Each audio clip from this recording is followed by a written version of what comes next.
like, if you need a moment, take a moment. Like, it's crazy how powerful it is to just put your phone down and just breathe. It's amazing how powerful that is.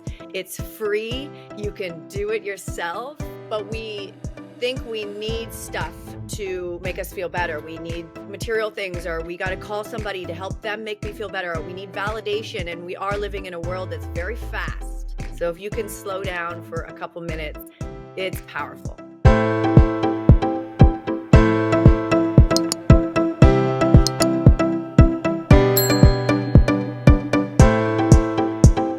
Today's guest is Holly Carroll, a powerhouse in both business and personal transformation. She's a #1 best-selling author, luxury realtor, and managing director of agency Muskoka. As the author of Closing Deals in Heels, she empowers others to achieve success through vision, belief, and authenticity. Beyond real estate, she's a passionate advocate for finding confidence, courage, and self-worth, founding movements that inspire others to step into their highest potential. From Miss Canada to real estate leader, her journey is a testament to a power of bold action and self-belief. I'm so excited to welcome Holly Carroll to the show. Thank you so much. Wow. Thank you for that opening. Yeah, I'm so excited for our conversation Me and too. to learn a thing or two.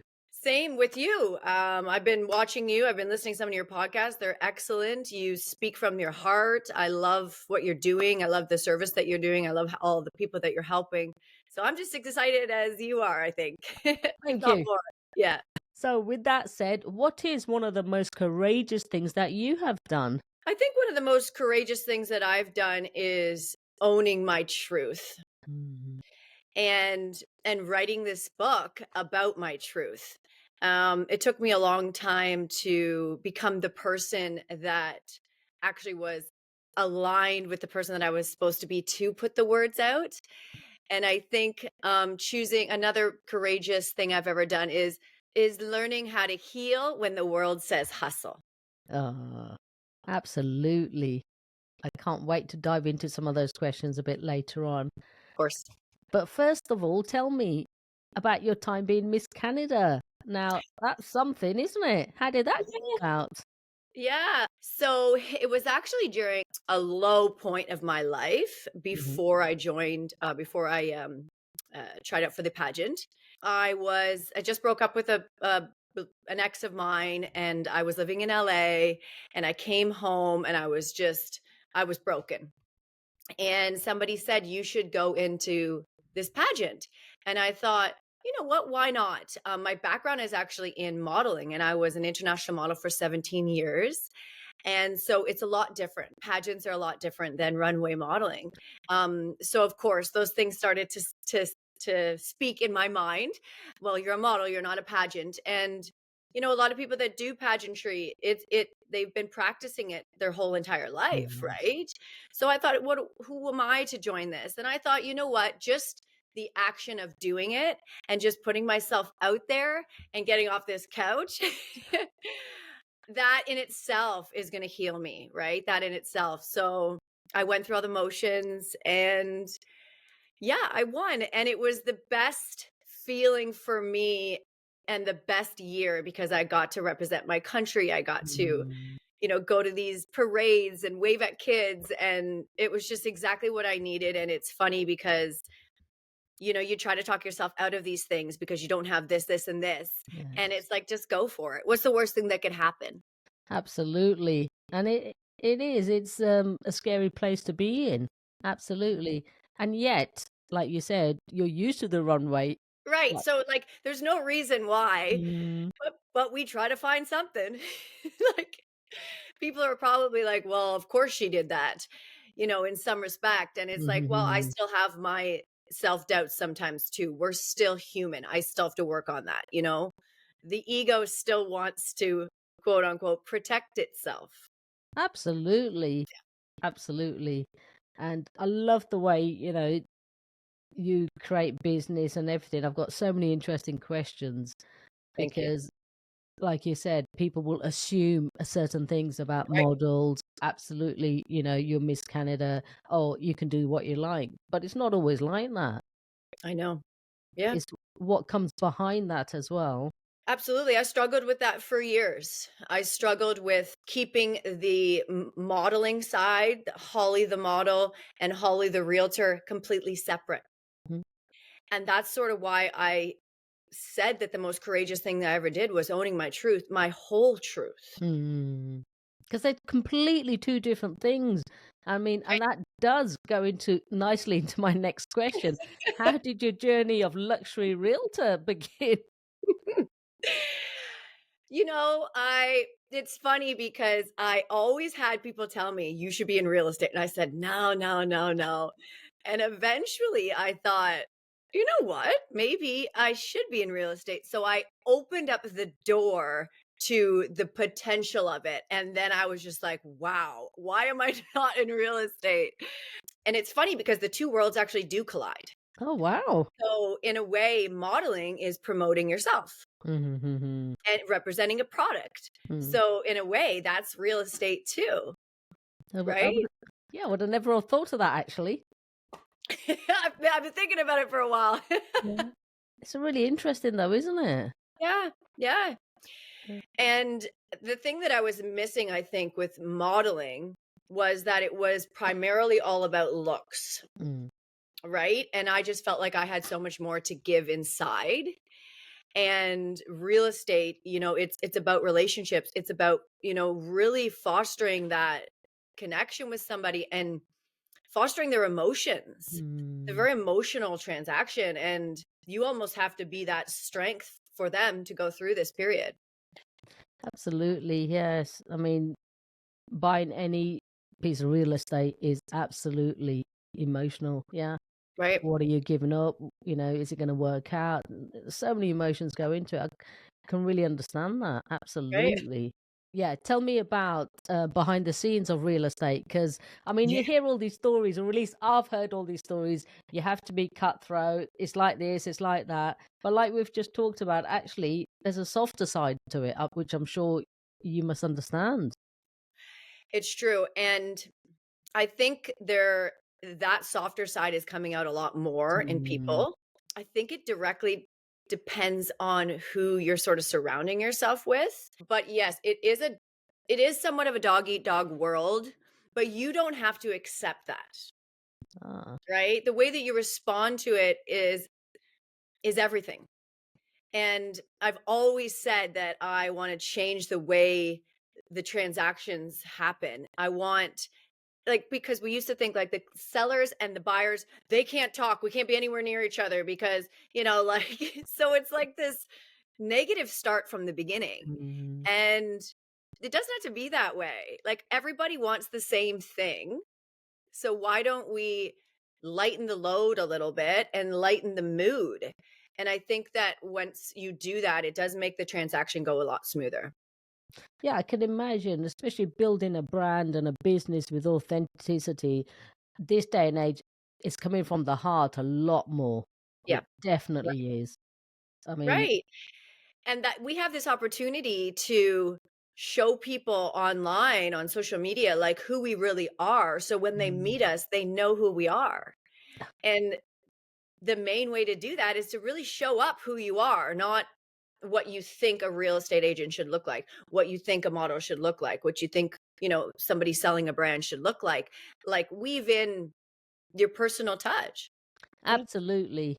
You are an advocate for confidence, courage, and self-worth. Just talk to me a bit about that, please, because these values are absolutely important to all of us. And even if we think we're confident, who can't do with more confidence, courage, and self-worth? Even as the self-proclaimed advocate, Mm, I could still use, always some days more confidence. So after the Miss Canada reign, I really took that to heart. And even though the year had ended, I still wanted to give back. And it actually mhm. started with younger women, ages from 11 to 17.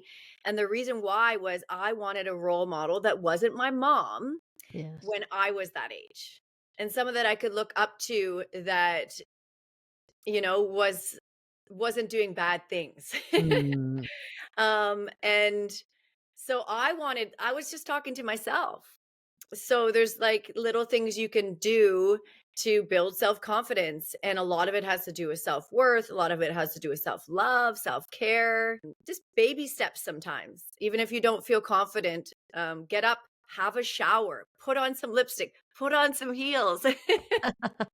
yes. I mean, Right, absolutely. Doesn't it make you feel so much better though? right, And right, and sometimes people think, "Oh, I'm so far off from confidence, I can't even start," and it's like, you're not that far. mm, Like if confidence was a beam, you're either 2 steps on or 2 steps off, just depending on how you move? absolutely. And like you say, who doesn't need a role model where we all grow up and we want to become something for Right. ourselves? Yep. Absolutely. And we don't always want to listen to our parents big time. Well, and listen to your parents, but Yeah. it's always nice to have somebody outside Mm, your family that mhm. your family knows you really well, right? So they Absolutely. see you. My mom still sees me as a little girl, and that's Mhm. okay. Yeah, definitely. And I really want to talk to you about your book, but I've just got a few Yes. more questions before that. Tell me more about overcoming adversity and trusting the process, because I guess with your entire life, that's what you've had to do. You've Right. had to trust the process. Right. I think the biggest thing is people have faith and people have trust when things are going really well. Mhm, And then somehow they lose it when it's going bad. mhm, Right. And people, when they're doing really great, they're like, these are the tools I use. I visualize, I journal, I tap, I meditate, I visualize. But they forget the tools when they're going through a bit of a low. They mhm, forget the tools when they're feeling less confident. They forget the tools when they're not trusting the process, right? So it's very easy to tell people to do this, this, and this, but like, are you really living the material, if you will? So like life is all about ebb and flow. It's about contrast. So it's gonna happen no matter what. And it doesn't mean that you're doing something wrong when it does. But when it does, lean into those tools. Give yourself permission to heal. Give yourself permission to just be, like we said before we started. Give yourself permission to just be. And if all you did today was just be, that's okay. absolutely. Absolutely. Yeah. So you are the number one best-selling author of Closing Deals in Heels, the untold story of a woman's rise in real estate, vulnerability, victory, and the power of belief. Wow. Absolutely love that title. Absolutely love it. You know, Thank you. tell me more. So what made you write a book? Okay. So I've actually been saying I wanted to write this book Mhm, for over 5 years. mhm. I've even said the title out loud. "Now, I'm going to write this book called Closing Deals in Heels." And 3 years ago, I was going through another one of those shift transformations. And I went on a woman's writing retreat in Costa Rica. Wow. And I wrote the first chapter. And I thought before I started writing it that I was going to write Closing Deals in Heels and it was going to be this really fun, lots of self development, but not a lot of vulnerability. And I didn't realize that that was going to come out. But when I Mm, started writing, I just let it come out. And what I also didn't realize is that how healing it was to write it just for mm. me. Absolutely. Right. So 3 years later, I thought I usually go away in the wintertime because in Muskoka it's very cold in the winter and there's not a lot of transactional real estate. So I thought I'm going to lock myself in my place this winter and I'm going to finish writing it. What I didn't realize was all the stuff that was gonna come up that I was gonna have to face as I wrote it, which was Mm, actually beautiful because I really feel that because I went through that, all the versions of Holly Carroll, because I went through that, it poured out on the book and it's helping people now relate to it. It's helping people heal. It's helping people. know that they're not alone. And it's a behind the scenes look at just how it is to be someone in business, someone in real estate, and somebody going through whatever they're going through. That's excellent. Absolutely beautiful. And like you say, it's a healing process Yep. for yourself. And how was it then? It was basically I had to go through all of the Holly Carrolls again. Different It's like versions. different versions, which was at the time very challenging, I'm not gonna lie. All the self-doubt crept in. Who am I to write a book? No one's gonna buy it. Like, what am I doing? All of that came up and I had to face that. But that's what happens Mhm. when you're owning your truth, when you're doing something new, when you're becoming somebody new. But I'm so happy and grateful for that experience, and I sat with it. I didn't run away from it. Mm. Absolutely. And it is. It's having that quiet time and just reflecting. Right, You don't actually have to do anything. right. And a lot of people think, oh, we need to fix this. You don't need to fix anything. Just allow Nope. yourself to be. Yep. I love that. That's such our theme, I think, for this podcast. Just Mhm. be and Mhm. go through it and go through it with some love and grace. I think that I speak for myself and if anyone is listening, but I think what we do is immediately we judge ourselves Mhm. and we say, why can't you get out of bed? Or why are you doing this? And like, you're lazy or stop thinking like that. And we just attack ourselves. Mhm. And rather than just being like, listen, I'm just going through this transitional period. Whatever I'm supposed to hear, I'm supposed to hear. And just if you can't do big things, just do small baby steps. Just go for a walk and listen to the noise and be a witness. Absolutely. Absolutely. And it is. It's so relaxing to just be. Yeah, Yeah, there's nothing to fix. I think this day and age, a lot of people, they want things to happen like yesterday, and they feel that doing things, I have to be doing something. They're not used to just allowing. right. That was a big thing for me. Mm. I think that I grew up in a very action masculine energy world, especially in the real estate world. Like it's do, do, do, do, do. And if you're not making 17 calls a day, you're not going to get where your goal is. And that still is chatter in the real estate world and any business world, right? And I Mm. think that that is also important, but it's just as important to, be in that feminine energy too, and that allowing and the receiving and that self-care. Slow down so you can speed up type thing. Absolutely. Absolutely. And it's so important actually to be slow. That's where the gold is. Yep. That's where you hear the most. It's true. It's true. Yeah, absolutely. So what has happened now since you've written your book? Yes. Okay. So, well, I got on this podcast Absolutely.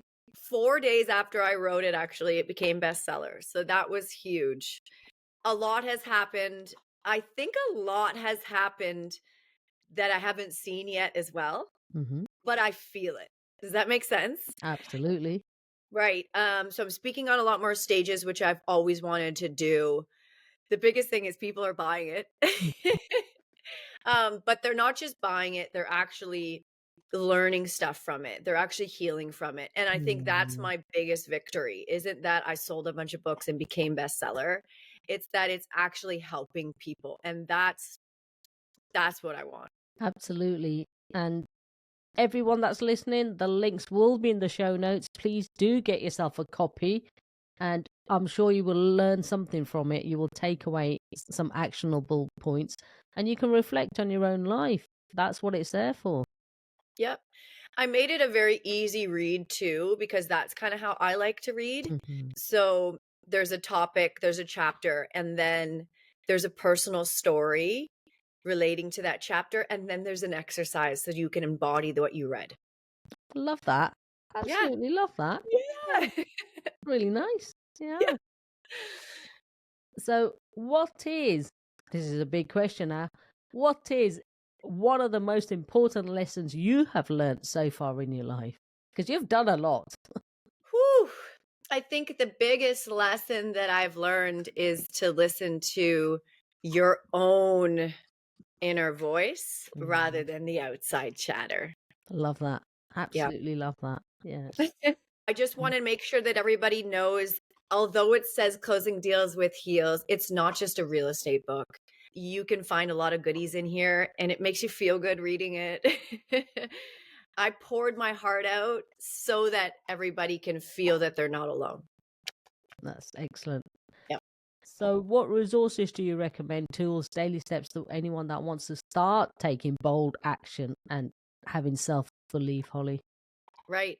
I love that question. Obviously, a lot of us talk about a morning routine, okay? But there's a lot out there, right? There's a lot out there, and I'm supposed to do this, this, this, this, and this, and this, all in my morning routine, and it can be overwhelming. So, my best advice is to wake up slowly, listen to yourself, ground, and if you can, visualize. And with that visualization, it's an intention for the day. If you do nothing else, set aside some time for yourself in the morning and set aside some time for yourself at night. Absolutely. Yeah. Beautiful. Because I think this day and age, people think being self care can be selfish, but it's not, it's essential. Right. Right. And it, like, if you need a moment, take a moment. Like, it's Mm, crazy how powerful it is to just put your phone down and just breathe. Like, absolutely. pull over the car and just breathe. It's amazing how powerful that is. It's free. You can do it yourself, but we think we need stuff to make us feel better. We need, material things, or we got to call somebody to help them make me feel better, or we need validation, and we are living in a world that's very fast. So if you can slow down for a couple minutes, it's powerful. I can't echo that enough. Absolutely. Yeah. So, where can the listeners find you online, Holly? Yes. So I keep it simple. I'm on social media at Holly Ann Carroll. Everything's on there. All the Holly Carrolls are on there. And obviously the link to buy my book is also in the bio. That's excellent. And the links to join you on social media will be in the show notes and the links to the book as well. Thank you for sharing your insightful wisdom and knowledge with us today. And by doing so, you have helped so many others and made a difference. I'd really like to acknowledge you for that, Holly Carroll. Thank you. So we are all about Create the Courage to Be Fearless podcast here. What is your definition of courage? I love this question. Courage is the decision to rise, not when you feel ready, but when you feel called. It's showing up fully you, knowing that your story might be the permission someone else needs.